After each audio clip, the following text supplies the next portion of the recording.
నాన్న లోకేష్ గారు జోబులో వేసుకుని హాయిగా సరే సరే ఎందుకు ఒక్కొక్కరు కొత్త హెలికాప్టర్లు కొత్త సాఫ్ట్వేర్లు గంటకు ఒక హెలికాప్టర్ గంటకు ఒక సాఫ్ట్వేర్ లో తిరుగుతూ ఉన్నారు వీళ్ళందరూ కూడా.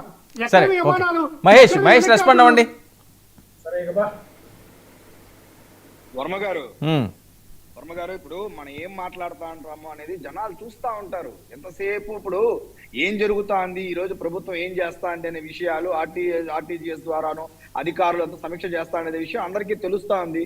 ఇప్పుడు టెక్నాలజీని ఇంతకుముందు తురకా శ్రీరామ్ గారు చెప్పినట్టు టెక్నాలజీని 100% అద్భుతంగా వాడుకోవడం బట్టి ఈ రోజు మనం ముందుగానే కొన్ని ప్రికాషన్ మెజర్స్ తీసుకోవడం వల్ల ఈ రోజు మనం ప్రాణ నష్టాన్ని మనం తీసుకున్నాం. But come to the point, ఇప్పుడు ఖచ్చితంగా ఇప్పుడు మనం చేయాల్సిన పని ఏంట్రా అంటే 2-3 రోజుల తర్వాత వర్షాలు తగ్గిన తర్వాత ఖచ్చితంగా రాష్ట్ర ప్రభుత్వం కేంద్ర ప్రభుత్వం అందరూ కలిసి ఎంత నష్టం అయితే జరిగిందో దాని అంచనా వేయడం, ఆ తర్వాత అంచనా తగ్గట్టు డెఫినెట్ గా ఈ యొక్క కూటమి ప్రభుత్వం ఎంతైతే అంచనా వేస్తారో అంత కూడా రైతుకు మంచి జరిగే విధంగా ఆ డబ్బుల నుంచి మన కేంద్ర ప్రభుత్వం నుంచి తెప్పించుకొని తిరిగి ఆ రైతులు ఎవరైతే ఉన్నారో వాళ్ళందరూ కూడా ఆదుకోవడమే నెక్స్ట్ మా దగ్గర ఉన్నటువంటి తక్షణ కర్తవ్యం. ఇప్పుడు ఏంట్రా అంటే మనం ఎంతవరకు కంట్రోల్ చేయాలో అంత చేసాం.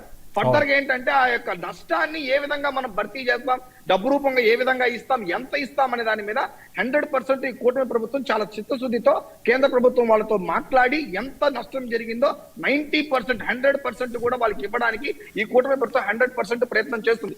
ఇది మాత్రమే జరిగితేనే వాళ్ళకి న్యాయం జరుగుతుంది తప్ప ఇలాంటి ఏది మాట్లాడినా, ఇలాంటి పిచ్చి పిచ్చి మాటలు మాట్లాడినా, మన కిండల్ గా మాట్లాడినా కానీ జనాలు చీకొడతారండి. వర్మ గారు ఏమైనా చెప్పండి. శ్రీరామ్ గారు ఇప్పుడు జనసేన నుంచి మరి మహేష్ మాత్రం కొంచెం మాట్లాడాడు. మరి చెప్పినా కూడా మరి వాళ్ళిద్దరు మేము దానికే కంపైన్ అయి ఉంటామండి, మరి రాజకీయానికి కంపైన్ ఉంటాం. Okay, very good. మీరు రాజకీయానికి కంపైన్ అయి ఉండండి. ఈ గతంలో ఎలా జరిగిందో ఇప్పుడు అలాగే జరుగుతుంది. ప్రజలు చూస్తూ ఉంటారు కదా, ప్రజలు మన కష్టాల గురించి వీళ్ళు మాట్లాడుతున్నారా లేదా, వాళ్ళు గొడవ పడుతున్నారు చూస్తుంటారు కదా. సరే, ఎనీవే మీ విచక్షణకి నేను వదిలేస్తాను. నాకు ప్రజలు చూస్తూ ఉంటారు కాబట్టి ఇప్పుడు ఓవరాల్ గా ఇప్పుడు ఏంటంటే నష్టాన్ని ఇప్పుడు మనం ఎట్టి పరిస్థితుల్లో దాన్ని ప్రాణ నష్టాన్ని తగ్గించగలం. మిగతా దాని గురించి మనం ఎంత మాట్లాడుకున్నా ఇప్పుడు ఎస్టిమేషన్ వేయడంలో కూడా కరెక్ట్ ఎస్టిమేషన్ ఉండాలి.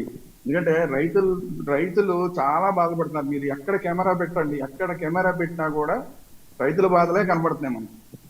ఇది కాకుండా ముఖ్యంగా రోడ్లు ఒకటి కొట్టుకుపోయింది. రోడ్లు చాలా చోట్ల దెబ్బతిన్నాయి. ఇందాక మనం రైతుల గురించి మాట్లాడుకున్నాం, ఇప్పుడు ఇల్లు కోల్పోయిన వాళ్ళ గురించి మాట్లాడుకున్నాం. కానీ రోడ్లు చాలా చోట్ల దెబ్బతిన్నాయి. దాని తర్వాత కొన్ని చోట్ల అయితే బ్రిడ్జిలు కూడా పోయినాయి, చిన్న బ్రిడ్జిలు పోయిన సందర్భాలు చూసాం.